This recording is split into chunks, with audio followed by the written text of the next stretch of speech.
చేయాలి. ఏ మానవుడు మరణాన్ని జయించలేదు కనుక ఆ శ్లోకాన్ని ఎవరికి అప్లై చేయడానికి కుదరదు. ఎవరికి ఆ శ్లోకాన్ని అప్లై చేయలేము. కేవలం ఆ శ్లోకాన్ని యేసునాథునికి మాత్రమే అప్లై చేయాలి. ఆ శ్లోకం ఆయనను గూర్చే, ఎవరికి అప్లై చేయడం కుదరదు. ఆ శ్లోకానికి ఎవరు తగినవారు కాదు. ఆ శ్లోకానికి ఎవరు తగినవారు కాదు.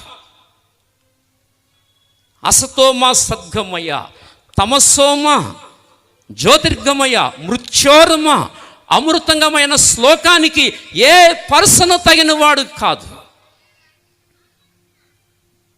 దానికి తగినవాడు యేసు ప్రభువే. కారణం చెప్పన, ఏ మానవుడు మరణాన్ని జయించలేదు.